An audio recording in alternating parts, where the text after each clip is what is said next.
Newsnight now on BBC Two with Emily Maitlis. He's gone. She's gone. Why hasn't he?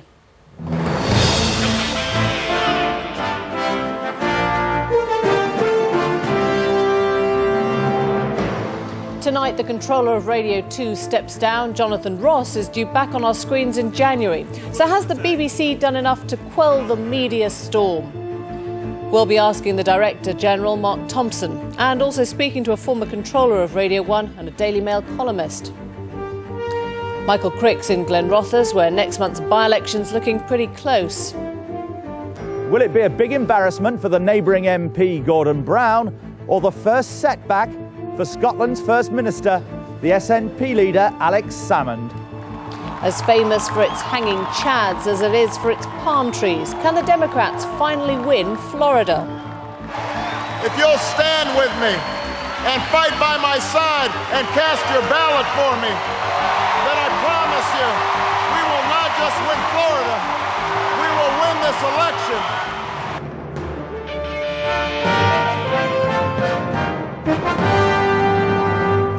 Hello, good evening. It started with just 2 audience complaints, but has now resulted in a senior casualty at the top of the BBC. The controller of Radio 2, Leslie Douglas, tonight stepped down over the offensive phone call scandal. She'd not been involved in the saga, but conceded it had happened on her watch. Jonathan Ross has been suspended without pay for 3 months. And tonight, Newsnight learned those in editorial policy who cleared the original broadcast for air could still lose their jobs too. In a moment, we'll hear from the BBC Director General, Mark Thompson. First, this report from our culture correspondent, Stephen Smith. Morning, sir. How are you? At the centre of a storm, Mark Thompson, the BBC's Director General, braced for an uncomfortable meeting with the BBC Trust, the representatives of the licence fee payers. He was reporting to them on how Radio 2 broadcast lewd phone calls made by 2 of its biggest stars to an elderly actor best known as Manuel in Fawlty Towers. By tonight, one of the BBC's highest paid, some say overpaid stars, £6 million a year man Jonathan Ross, was looking forward to empty pay packets for the next 3 months or so. He's been suspended without pay until January.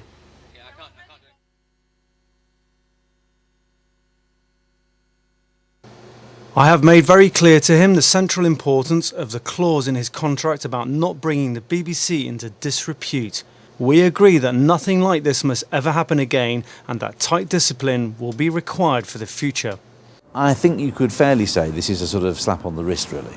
Now, on one hand, there are millions of licence payers, young and old, who like Jonathan Ross and they enjoy his TV programmes, they enjoy his radio shows, they like his film programme, and, the BBC would be poorer in one sense without him.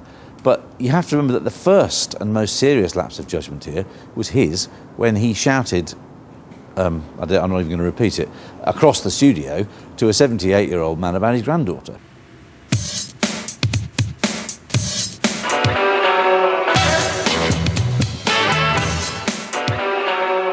At Radio 2, once unimaginable as the home of prank calls about sexual exploits, the much-admired controller, Leslie Douglas, has resigned. Ms Douglas said, "The events of the last 2 weeks happened on my watch. I believe it's right that I take responsibility for what has happened."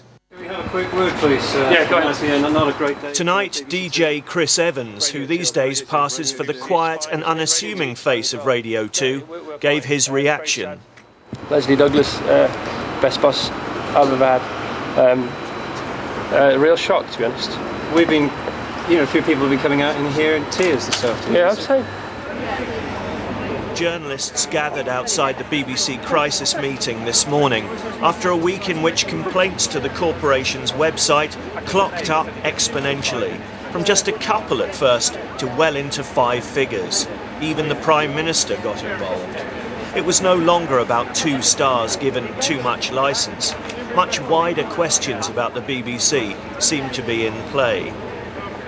Well, the great and the good of the BBC Trust have now been closeted with Director General Mark Thompson here on these BBC premises in central London for 5 hours or more, and the assembled journalists still await a puff of smoke an indication of how the corporation intends to move forward after the Ross brand affair. The more worldly members of the Trust could hardly be surprised by Russell Brand's outrageousness. He has form in this area. But they certainly wanted to know why X-rated calls to an elderly actor's answering machine did not end up on the cutting room floor, but were used in his programme. Many have asked, how were the offending phone calls allowed to get to air? Well, the Russell Brand show was produced by 25-year-old Nick Philps. Above him, an unnamed senior producer who would have okayed the programme for broadcast. Above him or her, head of programmes for Radio 2, Lewis Carney. He probably wouldn't have heard the calls.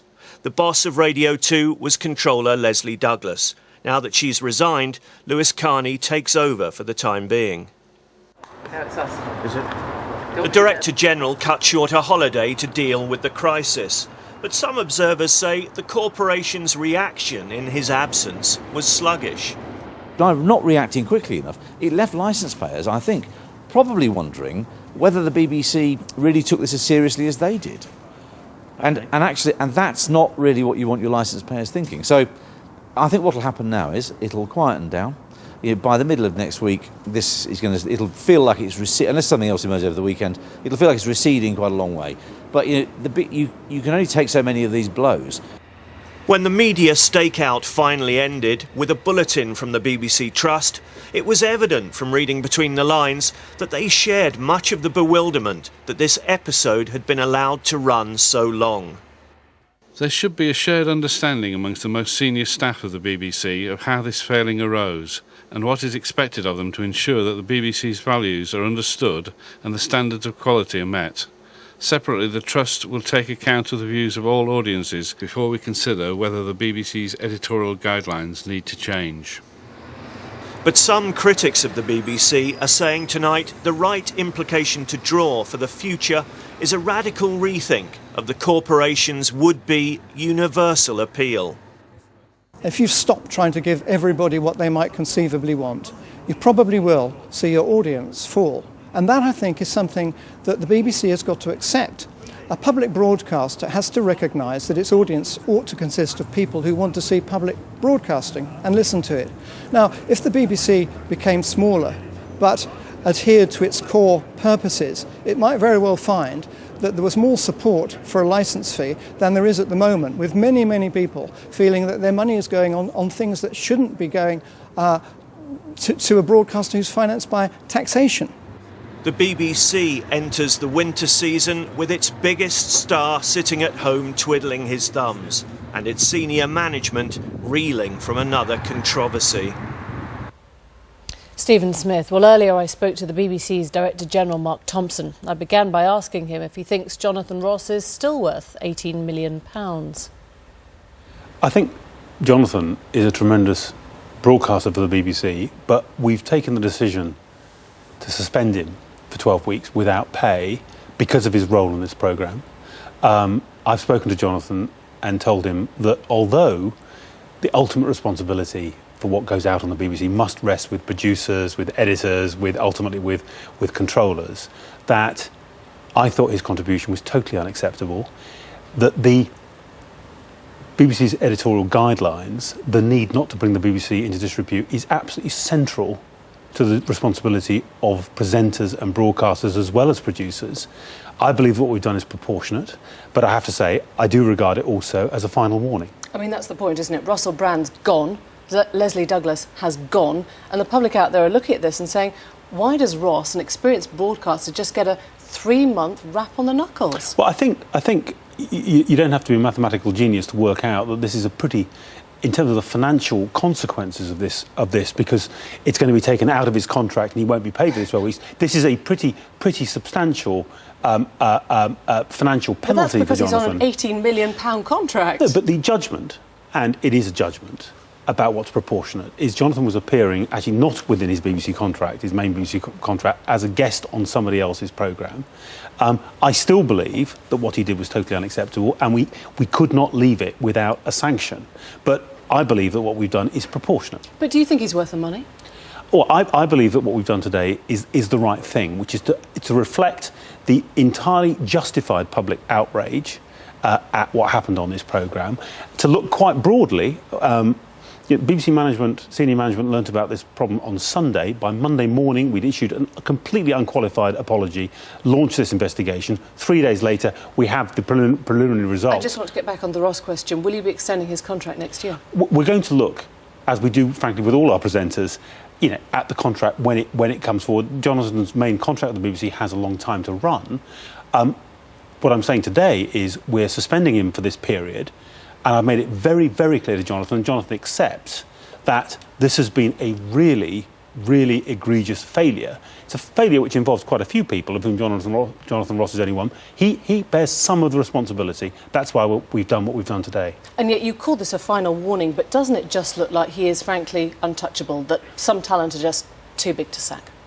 No one is above the law. No one is above the need to take issues of taste, decency, harm and offence very seriously. He's part of that and he recognises that. Are you happy with the way the BBC has handled this whole affair? Clearly, and we've said this, and I've said this, and I've apologised myself to Andrew Sachs today, on this programme, we had a very significant, unacceptable failure of editorial standards. I'm very unhappy about that. I think it's unfortunate that it took a while for senior management in the BBC to learn about it. I have to say, once we did know about it, I believe we moved actually pretty quickly. Well, hang on, it took a week and a half. That was broadcast, that was recorded on Thursday the 16th of October, aired 2 days later. An apology was asked for by his agent in the middle of that week, yet the first time the BBC makes any hint of an apology was 10 days later. It's staggering. But what happened is that the production team behind the programme, and I'm afraid it must be said, some of the people responsible for editorial compliance on Radio 2 believe the programme was satisfactory. The programme was broadcast with a tiny number of complaints. On the night of broadcast, 2 complaints. By the end of that week, 3 more complaints. I understand that Andrew Sachs' agent contacted the BBC by email late on the Friday. The email wasn't picked up, and it was only late on the Saturday, this last Saturday, that senior managers within Radio 2 began to realise there was a problem. So just go back and say, at my level of the BBC, it was only on compliance thought it was satisfactory. They did.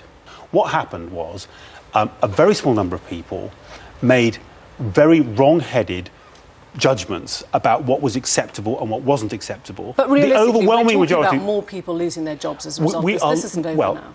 We're looking at precisely who did what, and although a very small number of people are involved, clearly we have to take seriously a situation where a programme which I believe, I'm the editor-in-chief of the BBC, was totally unacceptable and should never have been broadcast, how it could have been judged appropriate to broadcast.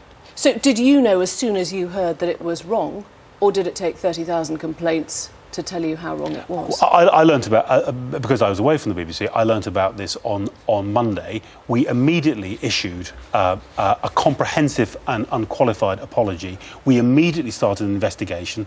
3 days later, we've got the result of that. It took, I have to say, it took me, I would say, only about 5 milliseconds to realise this was a completely wrong set of editorial judgments. It does seem extraordinary, though, for people watching this, remembering the phone-in scandals 18 months ago, remembering Crown Gate, saying, why are we here again? Well, we, I believe, have done a great deal to address the issues that emerged around phone competitions, for example, and to get those right. This is a very different editorial challenge. It's around, as I say, matters of taste and quite different judgment calls. Generally, I think the BBC does this. You know, we don't have 15 programmes of this kind dotted around the BBC. This is a single point of a failure of judgment. It's based on wrong judgment calls by a couple of individuals. I think we need to look very hard at ways of making sure it doesn't happen again across the BBC. But it's a different animal from the phone competitions. Well, let me ask you what will change then in terms of what's on air in comedy. Is there any place for Russel Brand on the BBC? Russell announced yesterday that he was resigning from this programme. You know, I don't believe there's a lifetime ban for any presenter, but I have to say we have no immediate plans to feature Russell Brand on the airwaves. What about others who sail dangerously close? Should they be worried now? Well, I think there's a significant difference between the kind of edginess which you see on many television and radio comedy programmes and which millions of audiences like, and which sometimes gets close to the wind. And of course, you can have a debate about where, and we should have a debate, inside the BBC, but also with the public. There's a big difference between that and something which, frankly, in my view, there's no argument about whether this edition of the Russell Brand Show was acceptable. It was unacceptable. Let's talk about creative risks then. This is a quote from Mock the Week last night, BBC Two, just before we came on air. This was a section saying things the Queen would never say in a Christmas special, and one comedian said, "I'm now so old, my pussy is haunted."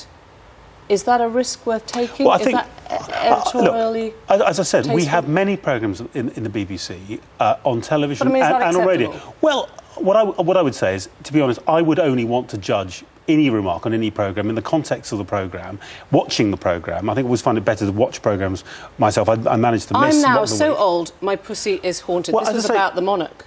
Emily, taking a single line out of any programme, I mean, with the Russell Brand Show, the right thing to do is to read the entire transcript, to listen to the programme and get a sense of what the programme's trying to do. But isn't the problem, it doesn't become a problem until 30,000 people have told you it is, then? I believe that there were a number of significant aggravating factors in the context of this programme. In particular, I have to say, very straightforwardly, the actual interaction with Andrew Sachs, the messages that were left in his answer phone, which go beyond a line of comedy which you can regard as tasteful or tasteless, and whether you regard it as tasteful and tasteless may depend on your age, on your perspective. Some people would say it's acceptable, some people would say it wouldn't. We have to make judgments, by the way, about these programmes every day. There's a difference between that and an invasion of privacy and a ugly set of propositions about a real person, a relation, in this case, Andrew Sachs' granddaughter,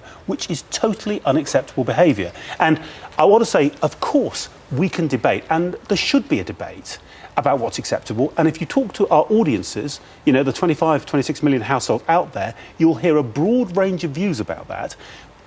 I've got the task of trying to make the right collective judgments about that. That's an interesting area. What happened on the Russell Brand Show shouldn't be confused with that. This was something which went way beyond the pale. And yet tonight, our shareholders, our licence fee payers, are saying this mistake was bad enough.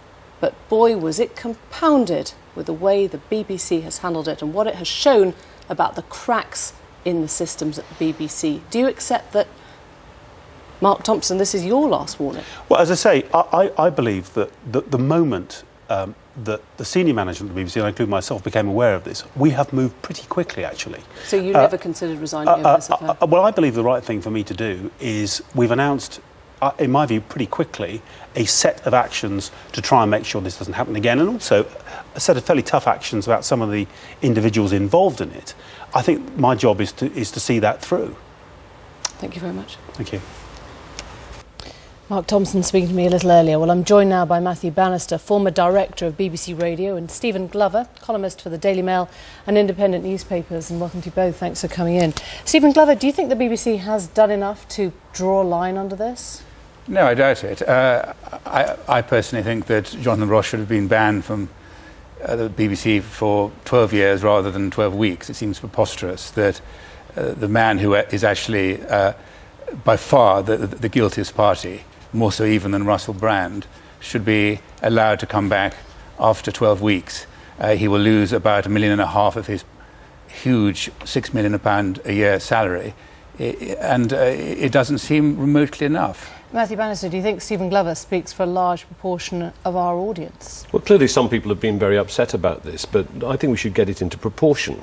This was a lapse of editorial judgment, absolutely right, and should not have been broadcast. But it was a mistake made on a late-night radio programme about which there were only 2 complaints after the broadcast happened and 3 further complaints during that week. The outrage has been stoked up by people who read about it in the newspapers. So I don't think that this is the end of the world. I don't think it implies a wider malaise within the BBC. I think there has been an error. I think that moves have been made to stop that happening again. But I really don't think that it calls into question the wider issues that other people...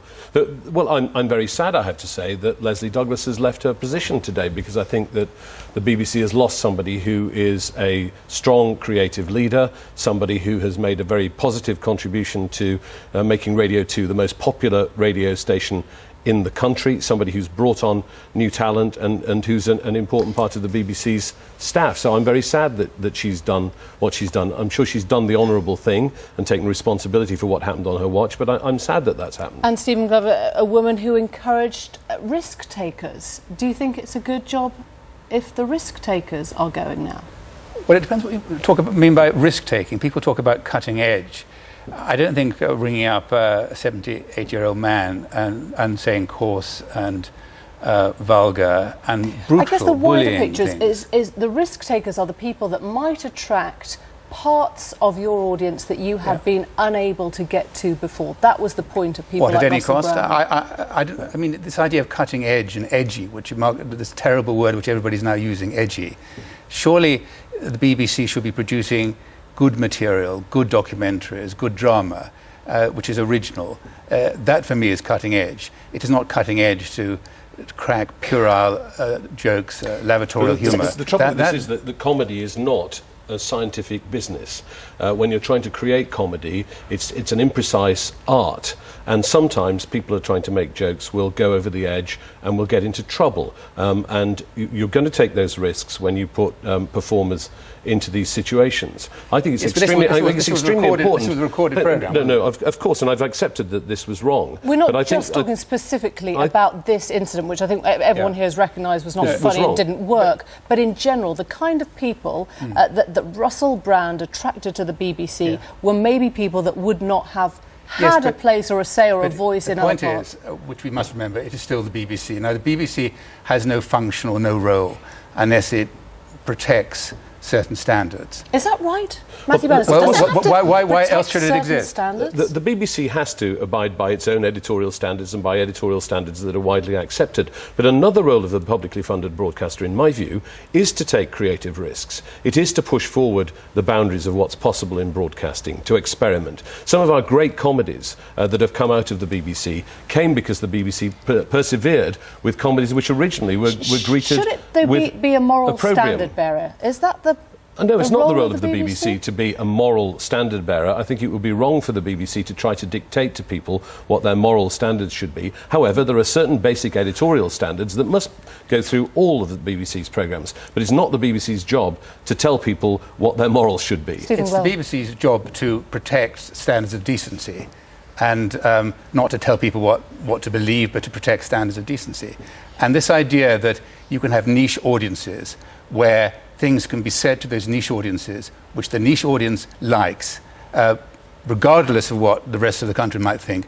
That for the BBC is wrong. These are values that are going to be the next shareholders, the next licence fee payers, right? These are BBC. Well, I think you'll find that most licence payers objected very much to the kind of humour that Russell Brand and Jonathan Ross stood for in this case. Well, that's not necessarily the case. I mean, we hear, for example, from the editor of Newsbeat on Radio 1, who's been writing on the internet, that younger listeners to Radio 1 were 2-1 in favour of what Russell Brand and Jonathan Ross did. They are a minority. That doesn't make it right, but you have to understand that there are different standards of taste in different parts of the population. What has this done? Has it changed culturally, the BBC? Will it have to change now, Matthew Bannister? Well, I worry that the BBC will become more risk-averse and more cowed by the situation that's happened. There's undoubtedly going to be a lot more bureaucracy brought in by the BBC. We only have to look at the BBC Trust statement to see that there will be yet more form-filling, yet more double-checking for producers and editors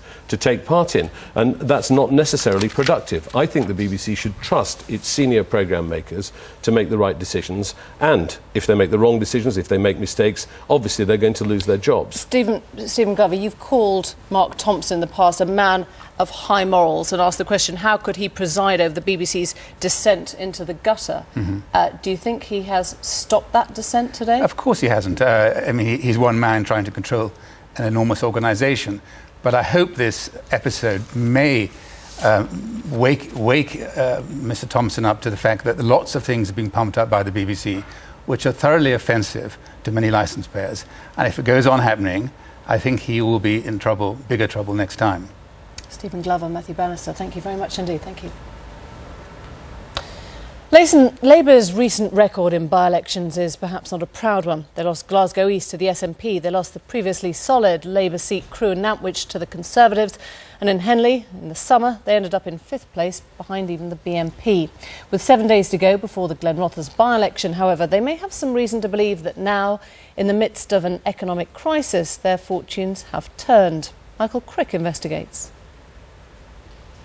A week from now, British politics will home in on central Fife, focusing on the parliamentary seat of Glenrothes, a constituency which comprises several former mining villages surrounding the new town of that name. Eyes will be on the first big test of opinion since the financial crisis erupted and recession loomed. A fight centring on what for Scots are their two government parties, the SNP and Labour. Not long ago, people in Downing Street had written this seat off, and there were reports that Labour's campaign here was in chaos. Defeat next week for Gordon Brown would be pretty embarrassing, especially because he's a neighbouring MP. Indeed, parts of this constituency used to be in his own seat. Nowadays, the boundary is just over there, amusingly, at a place called Blair Point. The Browns are doing their bit, ditching precedent for Prime Ministers. Gordon's been here once already and is due again shortly, whilst his wife Sarah's been out almost every day this past week, quietly knocking on doors. Their candidate is Lindsay Roy, a retired local headmaster who's well known round here, with some at least. Hiya. His extraordinary line, "I'm not a politician." And can I ask what way you're voting? Labour. Yes, Labour, that's great. Thanks very much. While voters like these credit Gordon Brown for his handling of recent weeks, that doesn't mean they'll vote Labour. They all go and do things for families and what have you. I mean, but my family's grown up and I still have to keep working. I mean, we get nothing. What do we get? So you would say that you were both Labour voters, are you? Mm-hmm. And Yeah. what, you voted Labour at the last general election 3 years ago? Yep. The SNP campaign is well run. Critics say it really began many months back, once they knew that the previous MP was gravely ill. Alex Salmon yesterday paid his 8th visit so far, campaigning with his man Peter Grant, leader of Fife Council, on fuel bills. But he seemed to lack the confidence he showed in Glasgow East last summer. Thud, that represents your falling hopes in this by-election, does it? Michael, even for you, that was just a wee bit obvious, wasn't it? No, the flood represents the biggest issue in this campaign, which is the electricity and gas bills thudding through every letterbox. The most powerful leaflet in this election is exactly that, because that's the number one issue by far in the by-election campaign. This is Keeper Grant of the Scottish National Party. The SNP won most of this seat in last year's Scottish elections, so defeat here would be their first big setback after 18 months in which Salmond has seemed to reign supreme. Are we going to see the earthquake you predicted in Glasgow East? You feel the ground shake. The ground's shaking, Michael. For the Conservatives' Maurice Golden, this contest is far from gilded, more a fight to save his deposit. Today he was out with the Tory transport spokesman, Theresa Villiers, trying to reopen a local rail line. It's all about saving your deposit here, really, isn't it? It's all about finding an excellent campaign for an excellent candidate. To save his deposit? I know he's going to do really well. We're fighting very hard, and it's an important by-election.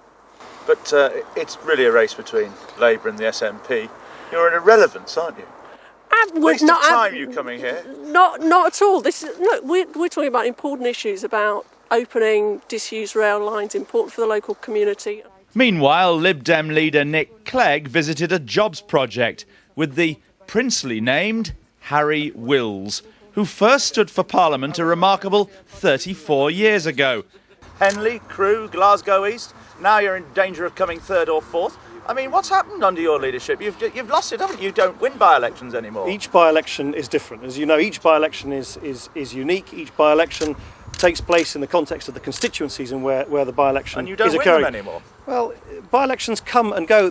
Not so much fighting for Fife, more like fighting for life.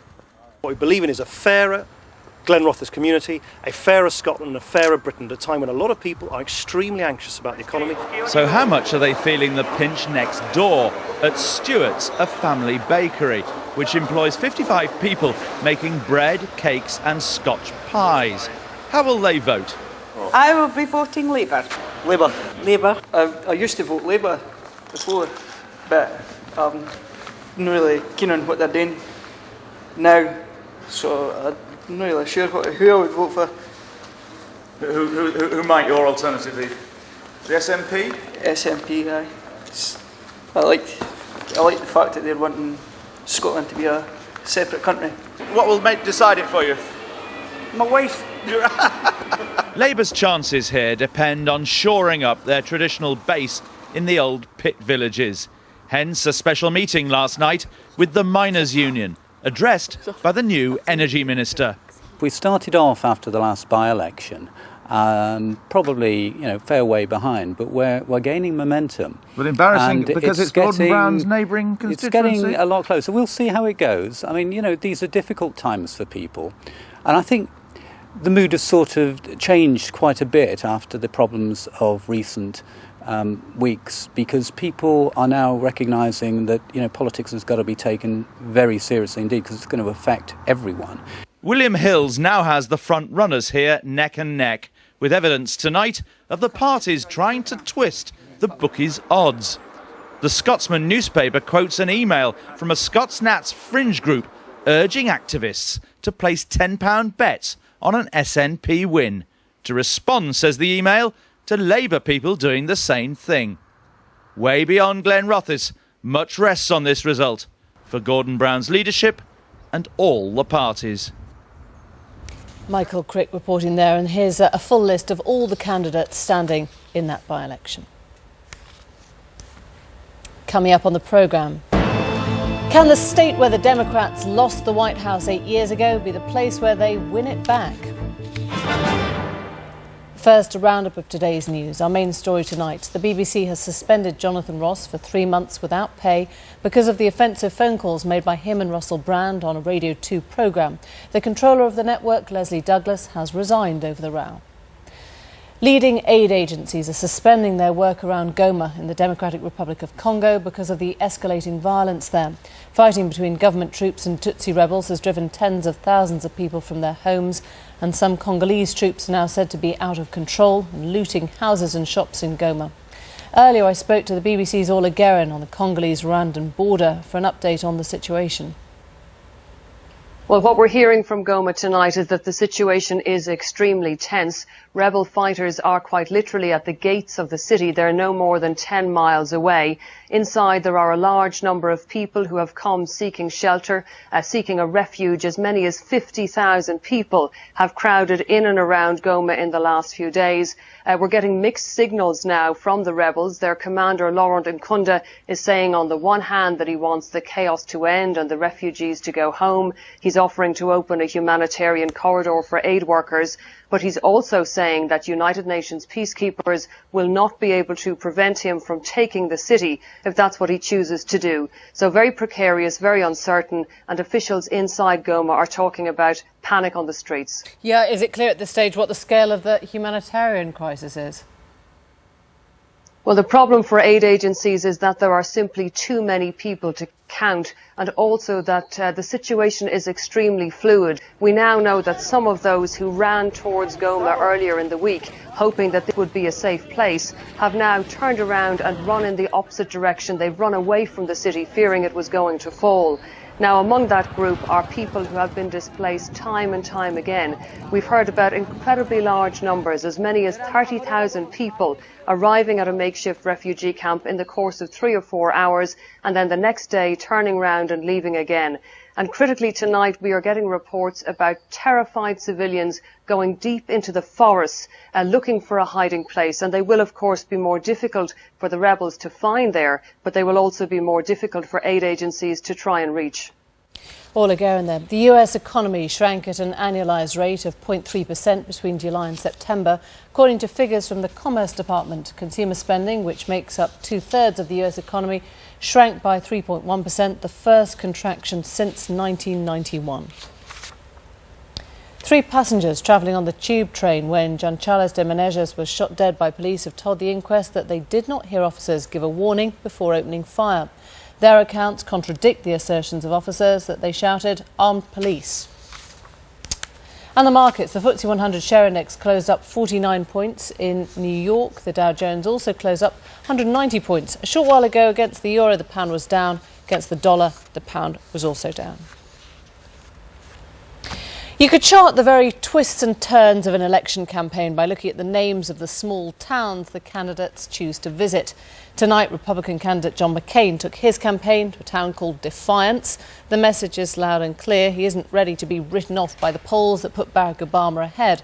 Last night, Obama spent millions of dollars to buy half an hour of primetime TV. And he was joined by the former President Bill Clinton, the first time that's happened on the trail. Tonight, Peter Marshall reports from the ultimate swing state, Florida, the state upon which so much stood in the disputed election of 2000.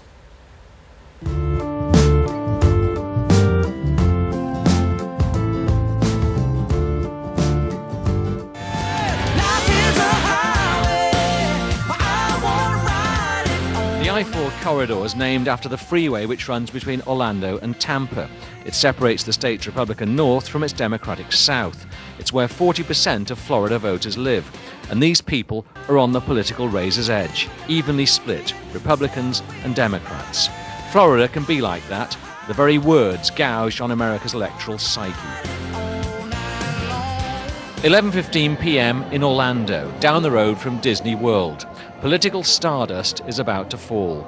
It's the coldest October night in Florida's history, yet nearly 40,000 will be here beyond midnight to see the 42nd president and the man they expect to be the 44th. This has to be a dream moment of the Democratic Party's campaign. Bill Clinton, their most successful president since Roosevelt, sharing a platform with Barack Obama, together on a platform for the first time, and here in Florida, the state where the Democrats lost America 8 years ago. Bill and Barack, an unlikely double act which Obama hopes will take him all the way now to the White House. With the American economy today officially shrinking, Bill Clinton said Obama's the man to lead the nation back to prosperity. When the crash happened, he said Obama remained cool. He talked to his advisors. He talked to my economic advisors. He called Hillary. He called me. He called Warren Buffett. He called Paul Volcker. He called those people. You know why? Because he knew it was complicated, and before he said anything, he wanted to understand. Folks, if we have not learned anything, we have learned that we need a president who wants to understand and who can understand. Who can understand. Yes, he can. Earlier in the campaign, Clinton had felt Obama was slighting his presidency. No danger of that tonight. In case all of you forgot, this is what it's like to have a great president. I probably was shaped more by his absence. It's hard to escape Obama at present. His nationwide 30-minute ad was seen by a quarter of Florida's TV viewers last night. Across the state, Obama and his supporters seem to be everywhere. They can afford it. It's an indication of the way Barack Obama has turned upside down everything we thought we knew about presidential politics. First of all, that a Democrat would be in this commanding financial position late in the campaign and be in a position to advertise nationally, which campaigns have not done for several cycles now. They've been all about the spot markets in battleground states, but Barack Obama now has so much money to burn, really. By the way, I will never delay the start of the World Series for an infomercial. John McCain, who was ahead here, is now marginally behind and left chewing sour grapes. He said Obama's TV ubiquity delayed the start of the baseball. It didn't. McCain doesn't draw anything like Obama's scale of crowds, and his organisation on the ground is far smaller. The Democrats are believed to have 400 paid volunteers in Florida, the Republicans just 40. So we feel very good about our grassroots organization. It's effective, it's targeted, our volunteers are motivated. But they have made up a huge amount of ground, haven't they? What do you attribute that to? Probably the huge amounts of dollars that they've been spending. Florida's the state where electoral politics fell into deep disrepute back in 2000. Butterfly ballots and hanging chads entered the lexicon. Machines broke and legitimate voters were turned away. This time, Floridians are taking no chances. 20% have already voted early, and many have been willing to queue for hours to cast their ballots. I got here at 10 o'clock thinking that it was going to be open when actually the library was open, but it was already open before that. So the line was like down, wrapped around there, and people were standing out on that little end of the street there in the parking lot. So it was kind of crowded, but I mean, it was good. I wanted to make sure that I got my vote counted, and I think there's going to be a big mass. This is a huge election. It's very important to us, and I think there's just going to be a huge, massive turnout on Tuesday. Jeb Bush, the president's brother, who was governor here during the fiasco of 2000, made a joke at a McCain rally in Miami yesterday. Vote early, he urged the crowd, adding with a laugh, vote often. This is Florida. At the Obama rally, they weren't laughing. They feel they were robbed 8 years ago, and there's much talk of not getting fooled again. They say they've 5,000 attorneys ranged across the state, ready to intervene should they perceive any shenanigans at the polls. Democratic president. So the Democrats have the money, the organisation and the lawyers. They've also got 70% of the non-whites. Crucially in Florida, they've wooed the Hispanic vote. The actor Jimmy Smits, who played a Democratic candidate who becomes president on TV, has led the canvassing of Florida's Latinos. I sometimes think that there's a spin that happens to divide communities, and he was just talking about that. I think we're going to be very surprised next week when we look at the numbers, when we look at those numbers in terms of the Hispanic community coming out. As for the real presidential candidate, Barack Obama, he's the picture of confidence, laughing off the latest McCain attacks.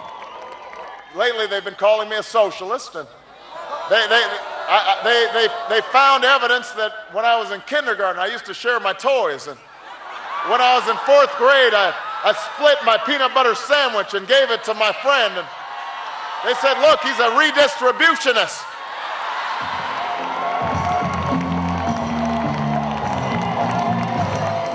If Obama wins Florida, he wins the presidency. The state is not his yet, though. It's just tilting his way. 4 days of canvassing, swamping the voters, still left. Peter Marshall with that report from Florida. Tomorrow's Newsnight and Newsnight Review comes live from New York. Here's a word from Kirsty about how the city's artistic and cultural life has responded to the financial crisis. Tomorrow night, Newsnight and Newsnight Review are rolled into one for a special edition on the presidential race and the American cultural scene. We'll have the latest in the campaign, and I'll be joined live here from Times Square by the West Wing actor and director Ron Silver, the critic Joe Queenan, the writer Kathleen Parker, and the stand-up comic Baratunde Thurston. The immediate concern of the cultural community here is how the arts can withstand the economic downturn.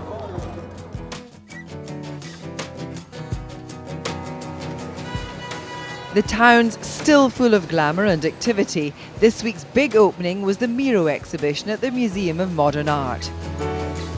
Miro, painting and unpainting, covers the work he did from 1927 to 1937 as the excitement of the roaring 20s faded. The economic and political gloom of the period are evident in the work. It's blockbuster exhibitions like this which are ensuring MoMA subscriptions are up for the first time in 4 years, despite people having less money in their pockets. Broadway continues to roll out the big guns to sell seats. You sure can be ambiguous, you know. Give me a kiss and give me...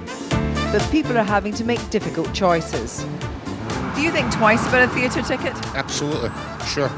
Yeah, the cost is expensive, but it's expensive to put on a play. But I certainly go less than I would a few years ago, yeah. Lower priced and grassroots theater organizations might do well, actually, because people will probably move to those versus Broadway, I would think. But I would be concerned if I were working on Broadway. Yeah. Mayor Michael Bloomberg said this week that to get through the economic crisis, New York has to up its investment in the arts, not reduce it. I spoke to the Cultural Commissioner, Kate Levin.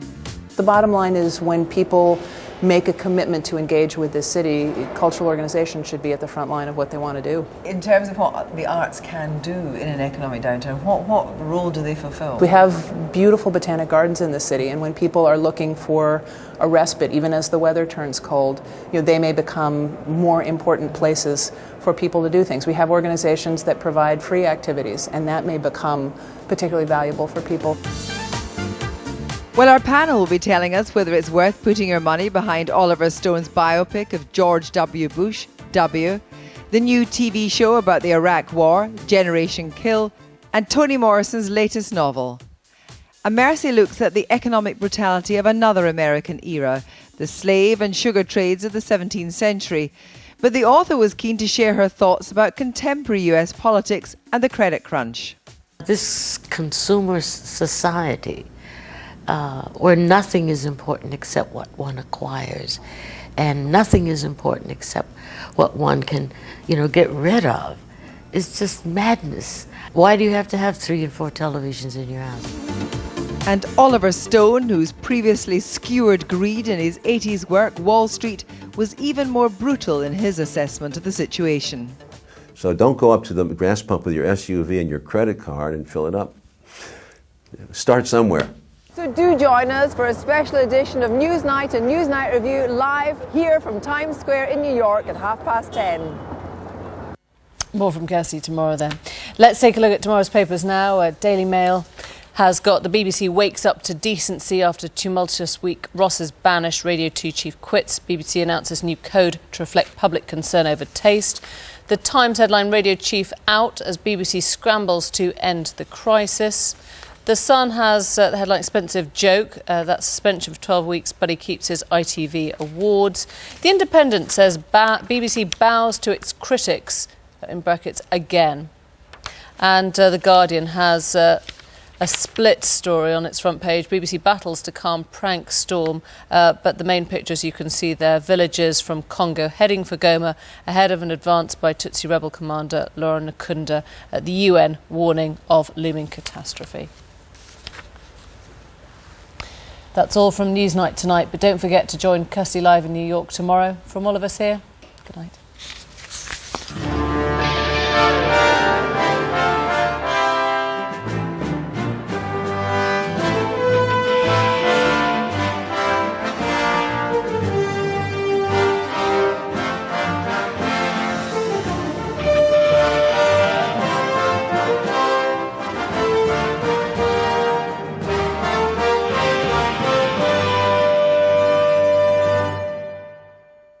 Hello, good evening. Friday, as has been the case in recent days, will start off on a pretty chilly note across all parts of the British Isles.